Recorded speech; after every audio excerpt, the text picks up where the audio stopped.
영을 위한 하나님의 말씀 나누겠습니다.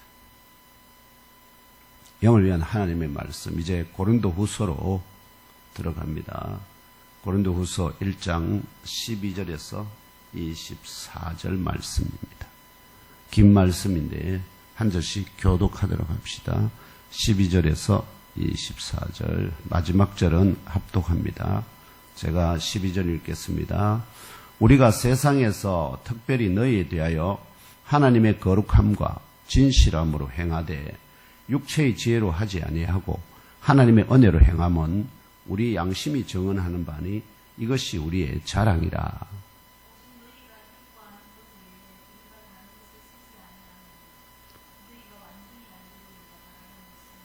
너희가 우리를 부분적으로 알았으나 우리 주 예수의 날에는 너희가 우리의 자랑이 되고 우리가 너희의 자랑이 되는 그것이라.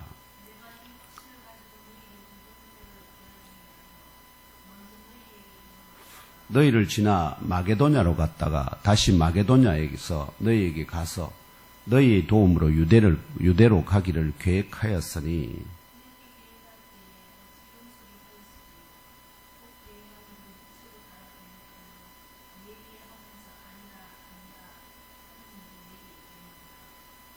하나님은 미쁘시니라. 우리가 너희에게 한 말은 예하고 아니라 함이 없노라.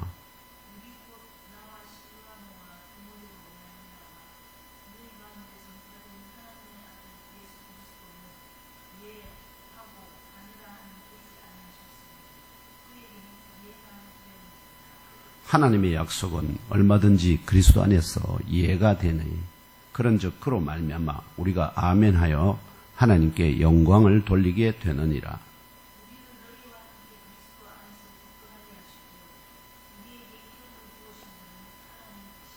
그가 또한 우리에게 인치시고 보증으로 우리 마음에 성령을 주셨느니라.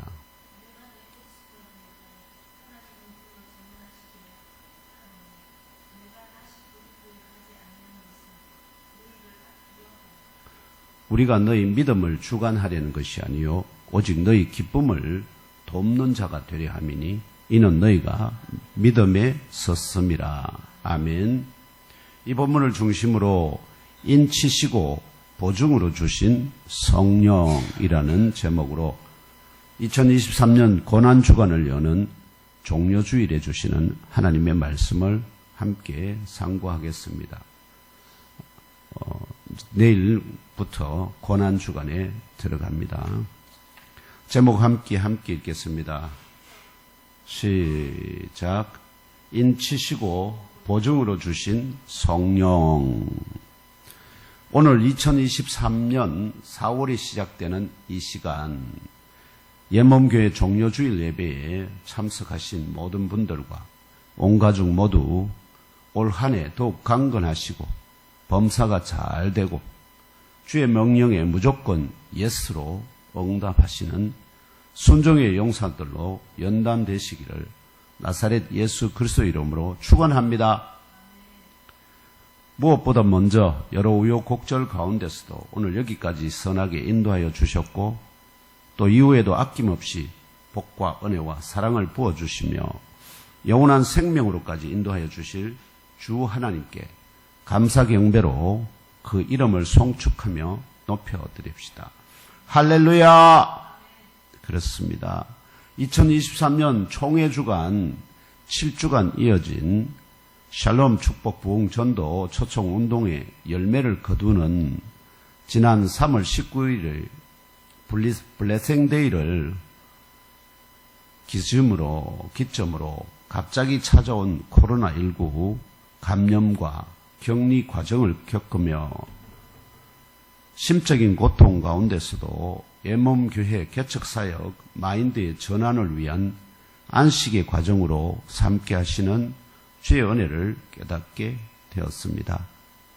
부족한 종이 가졌던 심적인 고통은 저 자신을 포함하여 종의 식구들 장광숙 권사, 서순옥 집사뿐만 아니라 오용숙 권사, 박근영 집사까지 동시다발적으로 감염 확진되었고 지난주에는 박경식 전정난 권사까지 예몸교회 중직들 모두가 감염 확진되는 위기와 동시에 종의 코로나 감염과 법적인 격리 기간이 3월 26일 주일 저녁 12시까지여서 지난 3월 26일 주일 예배를 공적으로 섬기는 것이 현행 감염병 예방법에 위배되어서 종 스스로 주일 예배 섬기기를 쉬어가야 한다고 공지해야 하는 상황 때문이었습니다.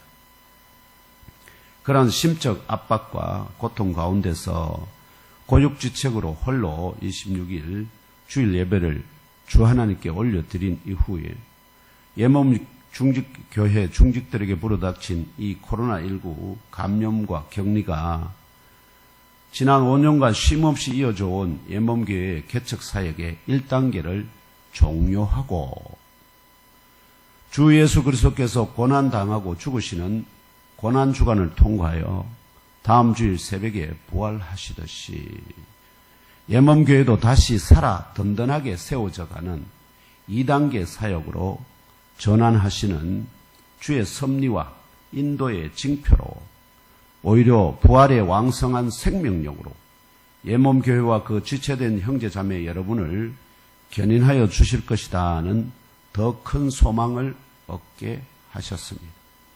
이 모두가 다 주 하나님의 은혜와 사랑과 은총 때문인 줄 믿습니다.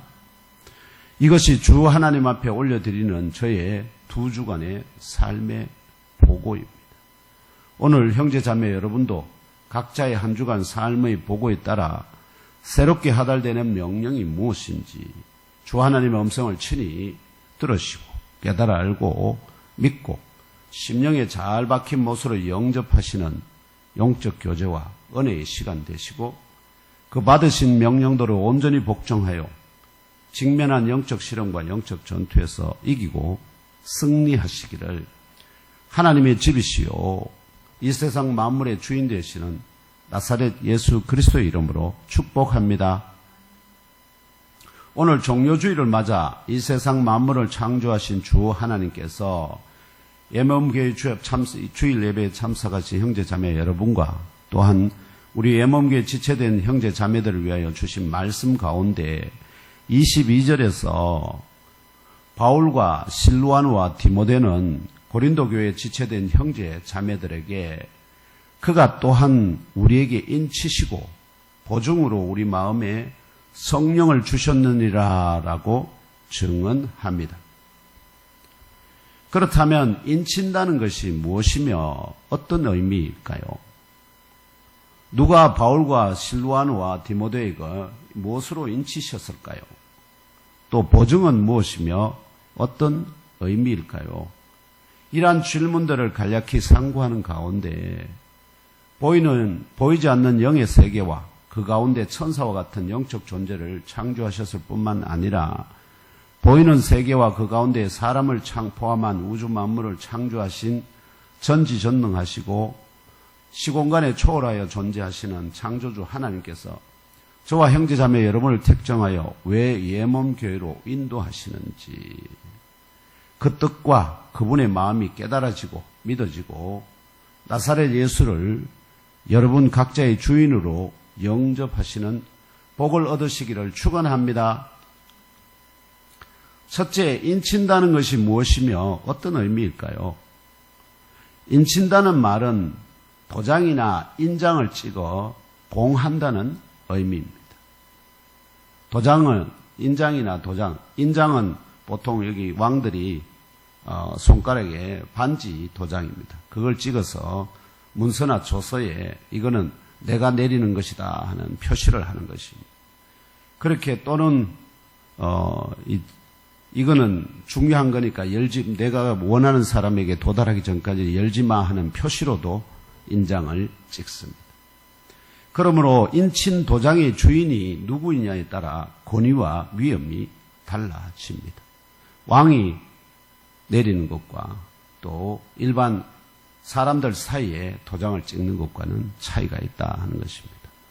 그래서 사람들 사이에 맺는 계약서나 주고받는 편지와 문서에 인치는 것은 그 진정성과 권위를 인정하고 보증합니다. 바울도 계속해서 자기가 편지를 보내고 그 편지 끝에다가 뭐냐면 큰 글씨로 자기가 보냈다는 사인을 낸다는 것입니다. 보통 바울이 나이가 들었기 때문에 이제는 대피를 눈도 어둡고 하기 때문에 대피를 많이 하게 되고 그 대피를 하는 그럼에도 불구하고 끝에는 자기 필체로 말하면은 표시를 한다.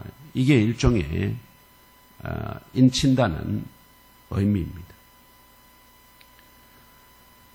그 성경에서 곧 인장이나 도장이 지닌 비유적이고 상징적인 의미로 사용되는데요.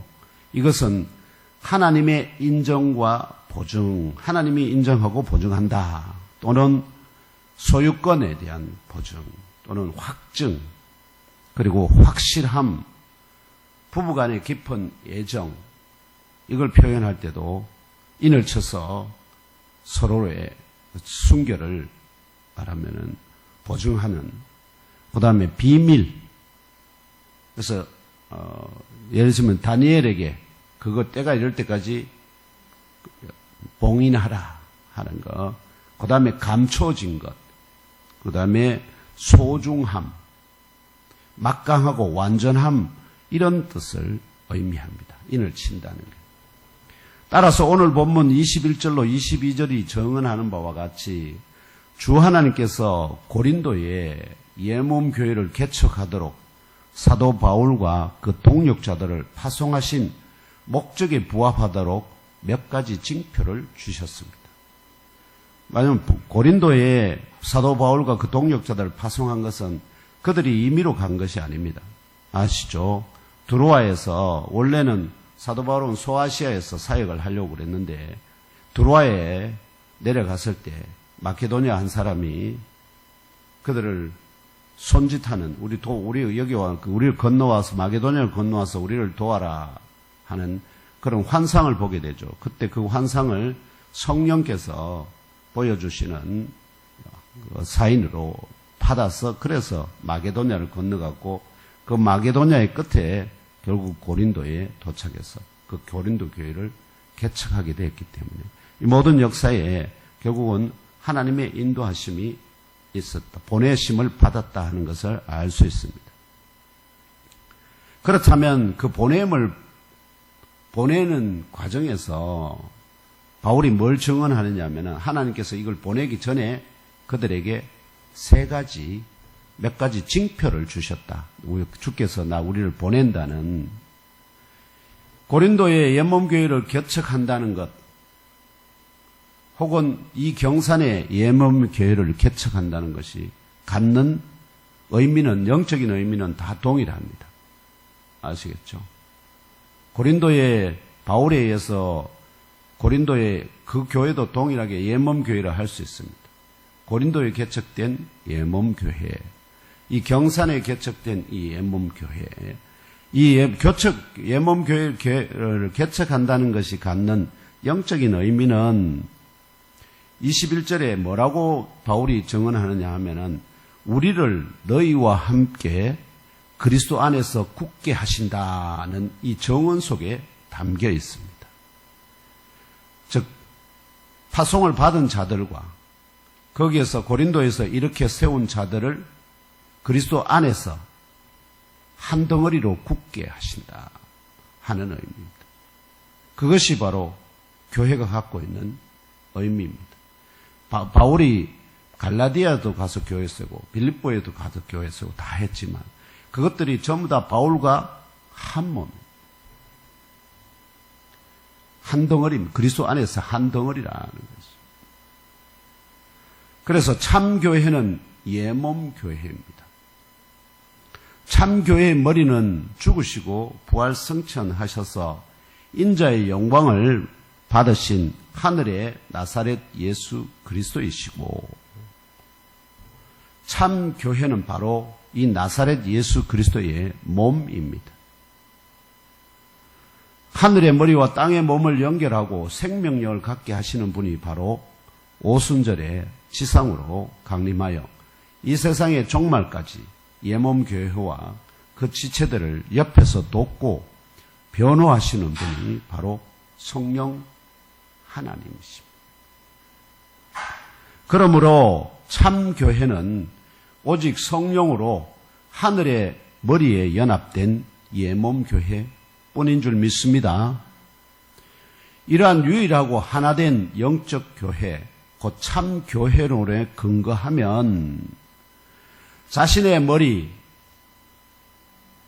곧 주인 되신 나사렛 예수 그리스도를 믿고 고백하는 신앙 고백자들은 모두 영적으로 그리스도와 한 몸을 이루는 것이 주 하나님께서 바울과 그 동역자들을 파송하여 고린도의 예몸 교회를 개척하게 하신 이유와 목적입니다.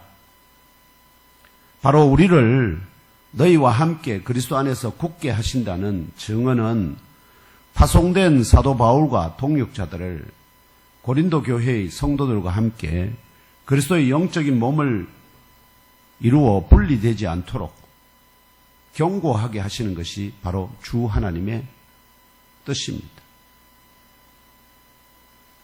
동일하게 부족한 종으로 이 경산의 예몸교회를 개척하게 하시고 1단계 사역을 이제 종료하고 이제 부활의 생명력으로 시작되는 2단계 사역을 준비하게 하시는 주 하나님의 뜻도 부족한 종과 형제자매 여러분을 함께 그리스도의 영적인 몸을 이루어 분리되지 않도록 경고하게 하시는 것이 주 하나님의 뜻임을 깨달아 알고 진리로 믿고 잘 먹힌 못으로 이 심령 깊은 곳에 영접하시기를 우리의 머리 대신 인자 예수 그리스도의 이름으로 기도합니다.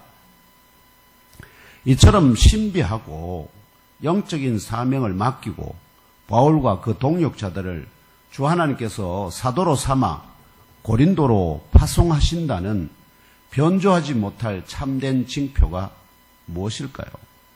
이 징표는 변조되면 안 됩니다. 옛날에는 왕들의 도장도 변조가 가능합니다. 근데 결코 어느 누구도 변조하지 못할 참된 징표가 바울에게 그리고 그 동역자들에게 주어졌습니다. 3가지 징표가 제시됩니다.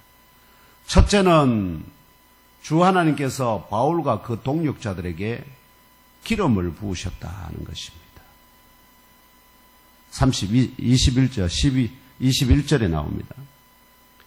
성경에서 기름은 왕, 제사장, 선지자에게 부어 직분을 위임하는 예표로서 이 예표의 본체는 바로 성령의 기름 부으심을 통하여 영적인 왕, 제사장, 선지자로서 사명을 감당하게 하시는 하나님의 영적인 징표입니다. 그리스도께서도 가장 먼저 성령의 본체적인 성령의 능력을 덧입으신 분이 누구십니까? 바로 그리스도 예수입니다. 성령의 기름 부으심, 그리스도라는 말이 곧 기름 부으심, 기름 부음 받은 자 이런 뜻입니다. 이러한 성령의 기름 부으심을 받은 성도들도 사도 베드로가 증언하는 바 베드로전서 2장 9절인데요. 왕같은 제사장으로 택정함을 입은 것입니다.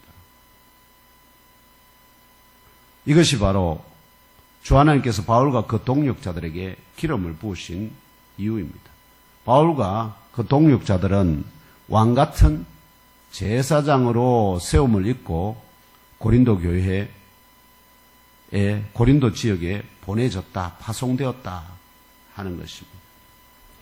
둘째는 주 하나님께서 바울과 그 동역자들에게 하나님의 인을 치셨다는 것입니다. 하나님의 인을 찍어 봉한다는 것은 주 하나님께서 친히 하나님의 인이란 하나님의 도장, 이거는 결코 변개치 못할 도장입니다. 이는 주 하나님께서 친히 공식적으로 인정하고 보증한다. 그 다음에 약속의 확실성과 영원성을 또 보증하는 것입니다. 또는 어떤 사실을 의심 없이 믿을 수 있게 보증합니다. 또는 어떤 대상에, 즉 인침을 받은 대상에 대한 절대적인 권리, 이건 내 거야 하고 도장을 찍는다 하는 것입니다. 이 같은 하나님의 인치심은 그리스도 안에서 진리의 말씀, 누구에게 인치느냐?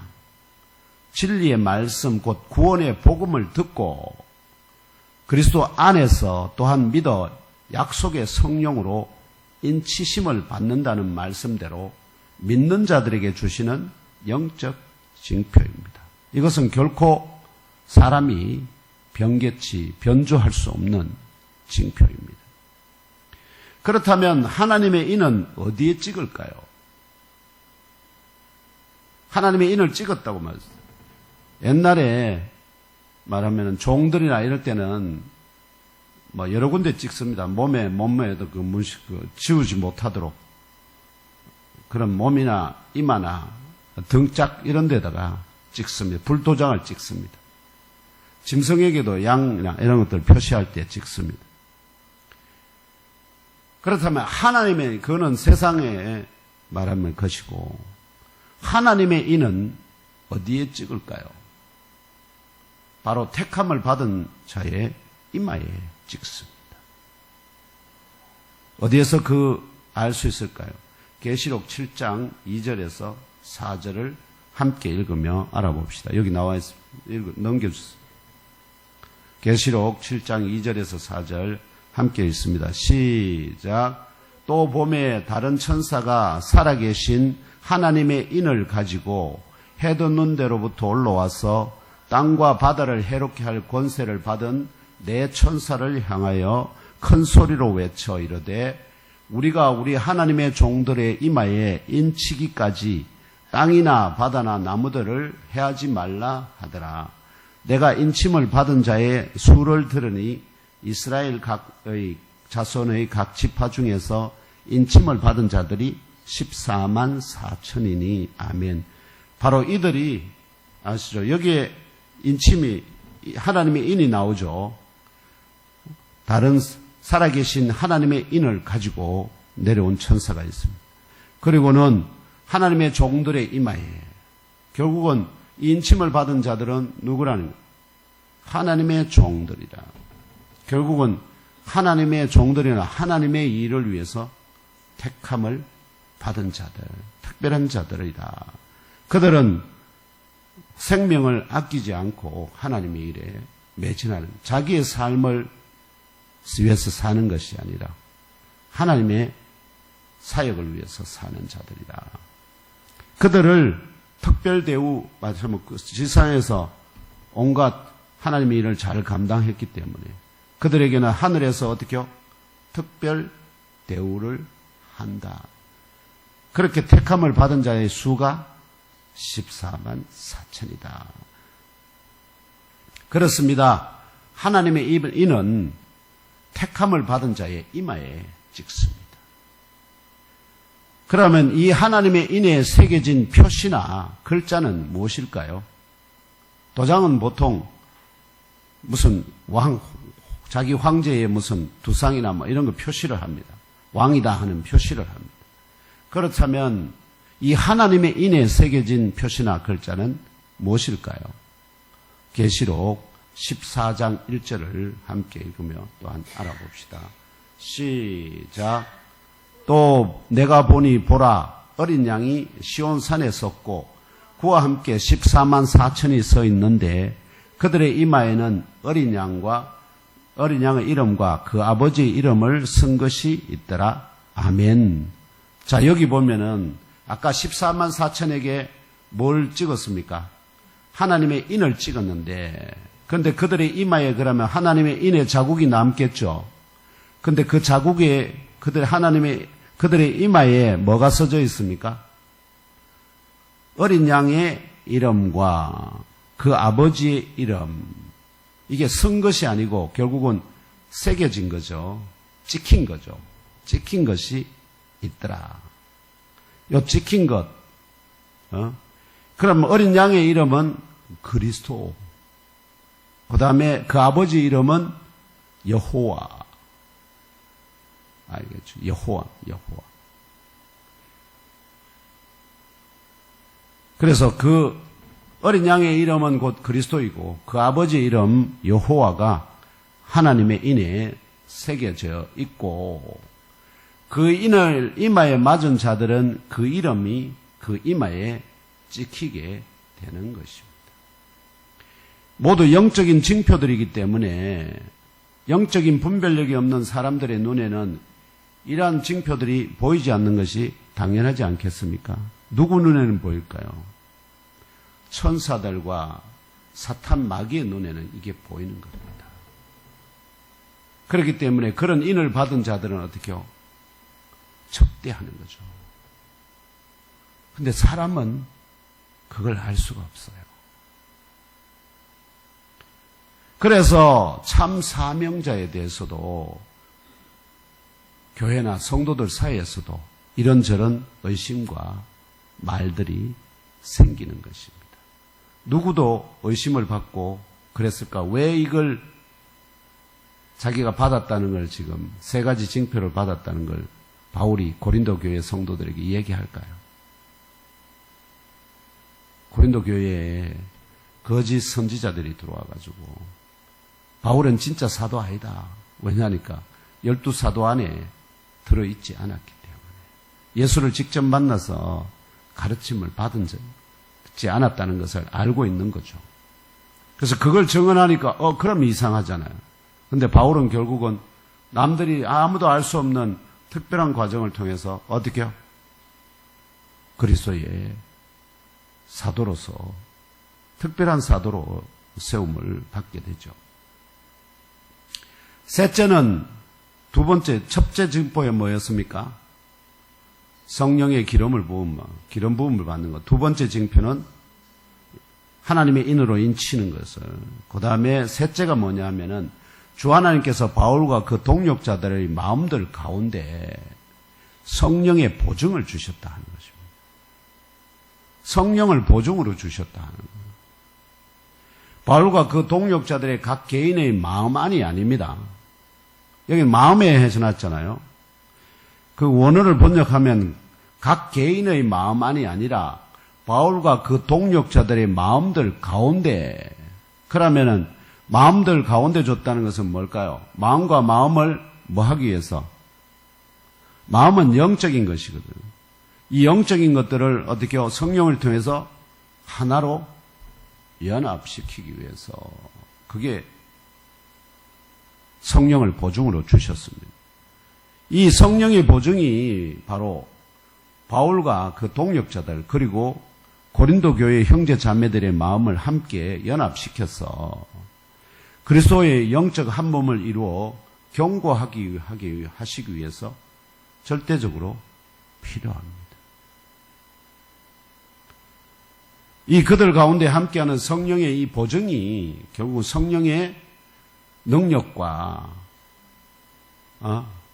그 그리스도의 그 도우심으로 고린도 교회가 세워지게 되거든요. 그래서 영으로 시작된 이 고린도 교회, 결국 바울의 어떤 언변이나 이걸로 되는 게 아니었다. 왜냐하니까 우리 경산에도 알지만은 사람이 가서 이렇게 설득해가지고 또는 어떤 변론을 해가지고 사람을 믿게 한다는 건 지금 이 시대는 특히나 불가능합니다. 그러나 예루살렘에서는 그게 가능했습니다. 왜 그럴까요? 유대인들은 수천 년 동안 그 메시아를 기다려왔기 때문에, 그리고 그들은 말씀을 알아요. 율법도 알고 법을 알아. 하나님의 말씀을 알기 때문에 그 하나님의 약속하신 메시아가 오면 어떤 징조를 보일 것인가 하는 것을 다 알고 있었고, 그래서 그 징조들을 보면 이분이 진짜 메시아고. 그 빌립이 하는 말이 성경에서 말하고 선지자들이 말한 그를 우리가 만났다 바로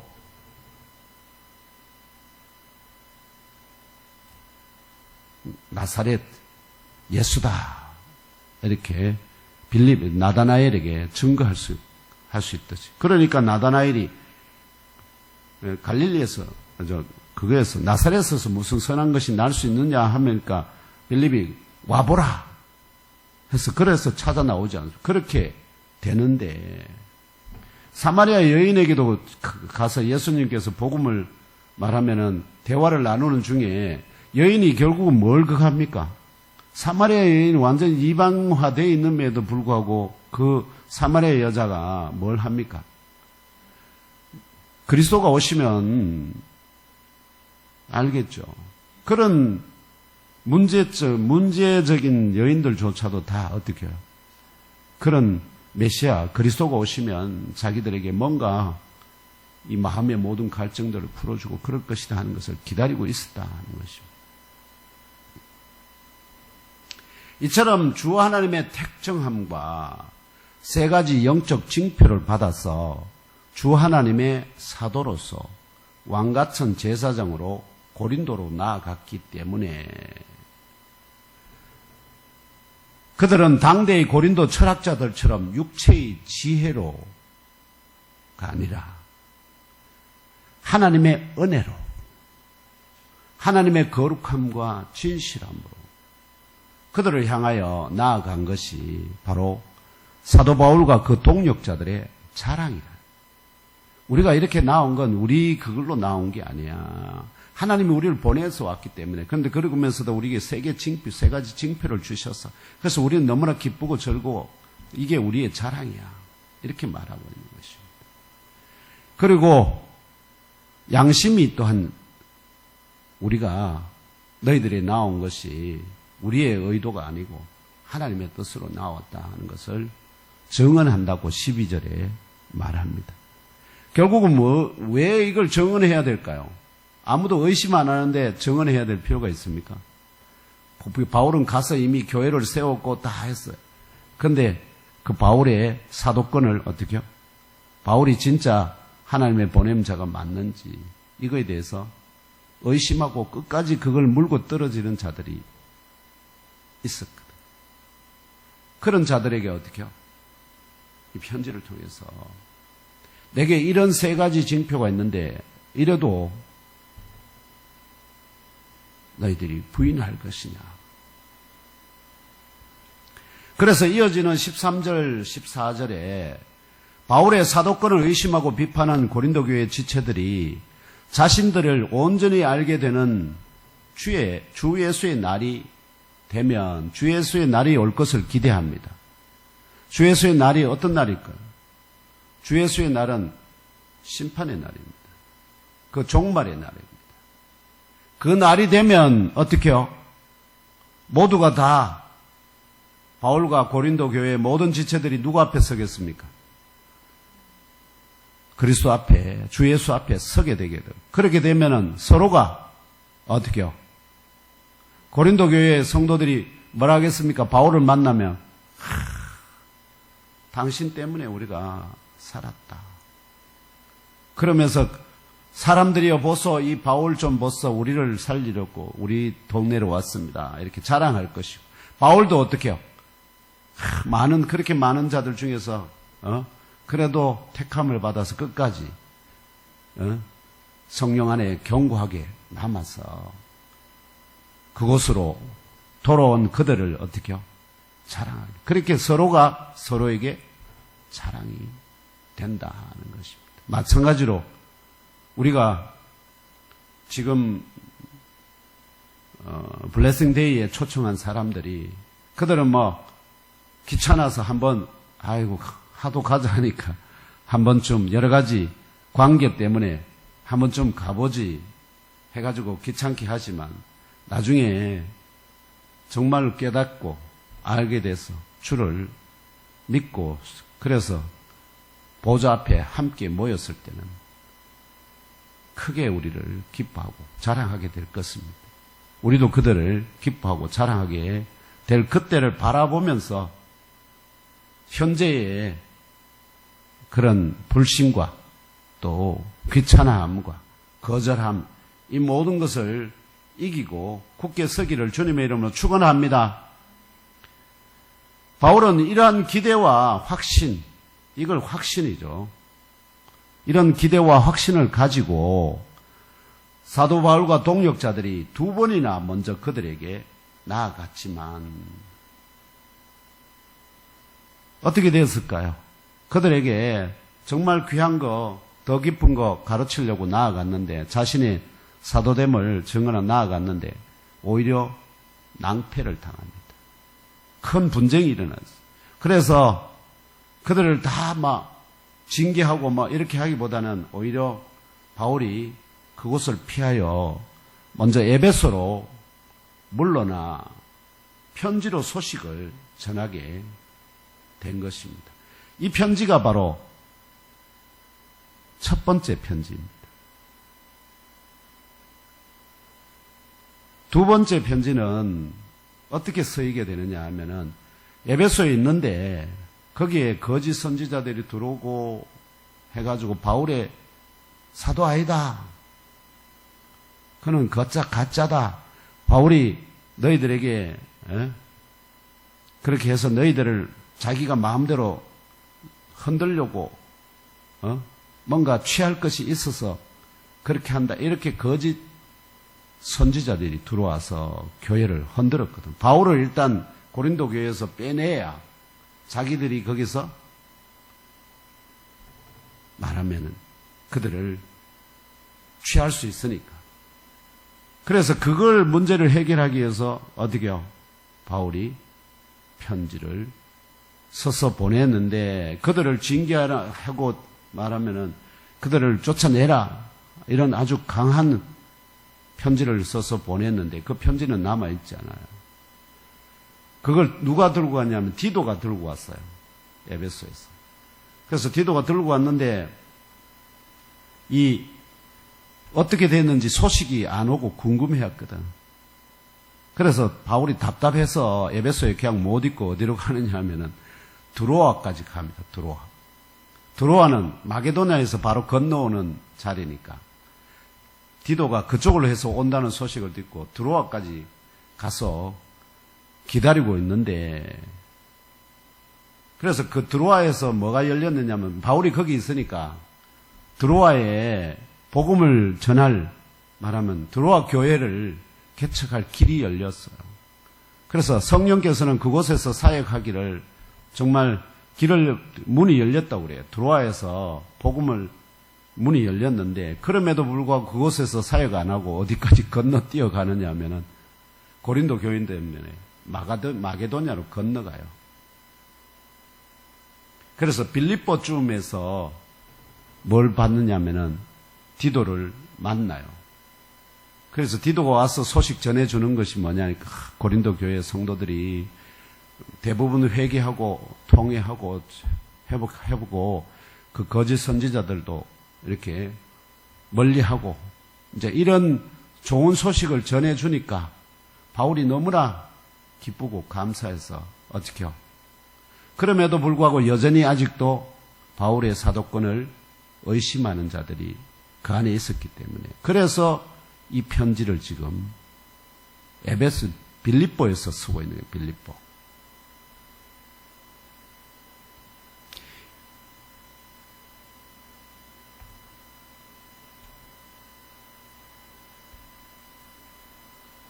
그러면서 그까지 왜 그러면은 바울이 그곳에 간다고 편지를 했는데 그럼에도 불구하고 자기가 가지 못한 것에 대해서 변명을 합니다. 1장 23절 같이 한번 더 읽어볼까요? 23절 24절입니다. 시작. 내가 내 목숨을 걸고 하나님을 불러 정언하시게 하노니 내가 다시 고린도에 가지 아니한 것은 너희를 아끼려 함이라. 우리가 너희 믿음을 주관하려는 것이 아니요 오직 너희 기쁨을 돕는 자가 되려 함이니 이는 너희가 믿음에 섰음이라. 그래서 너희들이 믿음에 서 있기 때문에 그러면 믿음에 서 있는 너희들에게 어떻게 하면 어떻게요? 더 깊은 것을 가르쳐서 너희들을 돕는, 너희들이 더 깊은 것을 깨닫는 그런 도우미가 되려고 우리는 하는데 어떤 자들이 마치 뭐라고 얘기하느냐? 바울이 그렇게 열심을 내는 것은 뭐 때문이라고요? 너희들을 다 지배해가지고 자기가 주인처럼 행세하려고 그렇게 말하면 왜곡시키고 바울과 그 사역자들의 행위를 왜곡시키고 있다 하는 것입니다. 그러면서 그걸 내가 그렇지 않다는 것을 누구를 하나님을 이라도 불러서 하나님 제발 와서 좀 증언해 주시라. 그렇게까지 얘기하는 것.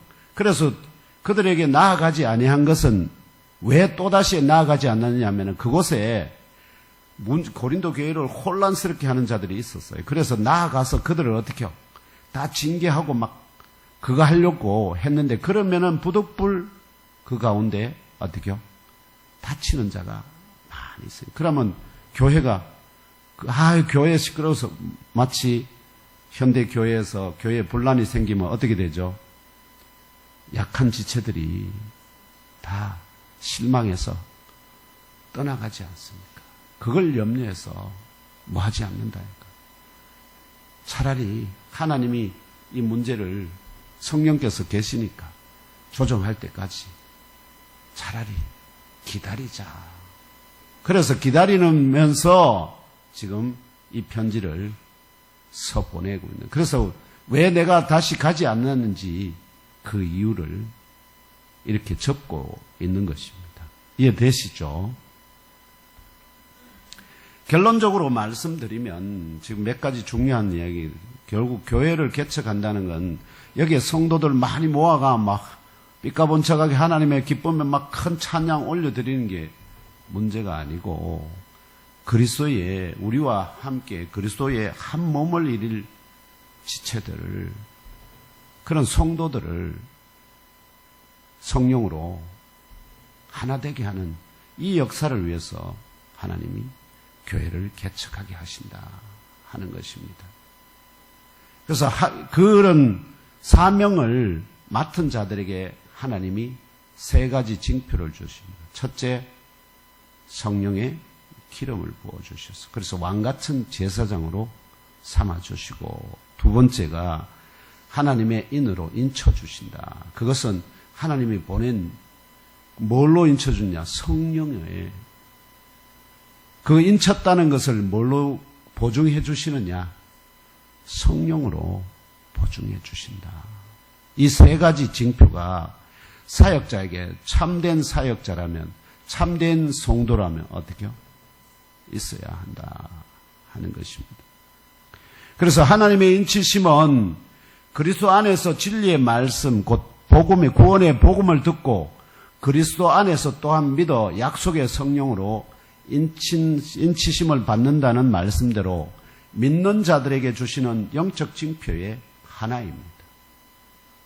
이러한 영적 징표는 그리스도 예수의 천직, 곧 하나님의 나라를 전파하는 일, 왜냐하면 그리스도의 몸이기 때문에 그리스도의 본질적인 사명이 하나님 나라는 이 세상의 일은 사람들이 철학자들이 파악하고 해서 다 할 수 있지만 하나님의 나라는 일은 누가 할 수 있을까요? 그곳에서 오신 그리스도 외에는 아는 자가 없습니다. 사람은 알 수가 없어요. 그리스도의 몸의 지체가 되어야만 머리로부터 성령이 임하시는 성령이 그 지체를 어떻게요? 그 일을 하시게 하기 때문에 이게 신비고 이치입니다. 그래서 그리스도 예수의 천직 곧 하나님의 나라를 전파하는 일, 복음 전파의 사명을 위한 왕같은 제사장으로 세움을 받았다는 진리를 깨달아 아시고 믿고 심령에 잘 박힌 못으로 영접하시기를 주 예수님의 이름으로 축복하며 기도합니다. 이제 말씀을 맺고자 합니다. 지금 오늘 여기까지 저와 형제 자매 여러분의 속사람도 물과 성령으로 거듭났지만 기름 부음을 받았지만 갓난 아이에서 자라고 장성한 그래서 세상이 감당치 못하는 참 성도로 또 사람을 취하는 영의 어부가 되게 하기 위하여 영적인 사람 푸뉴마티코스로 성숙되는 과정에 있습니다. 그러는 가운데 우리 각자 안에 영접한 그리스도 예수 안에 거하시는 하나님을 인하여 우리를 성전 삼으심과 죄와 허물을 씻어 영원토록 씻어주시는 생수의 샘을 주심과 천국으로 들어가는 문도 우리의 믿음 안에 허락하심을 기억하고 환난과 박해의 영적 바람이 불더라도 또 선을 행하는 중에 당하는 고난이라도 욕을 욕으로 악을 악으로 갚지 말고 원수를 향하여서도 오히려 복을 빌어주므로 하나님이 예비하신 한 사람이라도 취하여 다시는 영원히 부패하지 아니할 예수 그리스도의 몸의 지체로 곧 유일하신 참 교회인 예몸교회의 지체로 주 하나님께 올려드리는 충성된 업으로 쓰임 받으시기를 하나님의 집이시자 천국의 주인이시오 우리들의 참 머리가 되시고 우리의 죄와 허물을 씻어주시는 생수의 샘이 되시는 나사렛 예수 그리스도 이름으로 축원합니다. 잠깐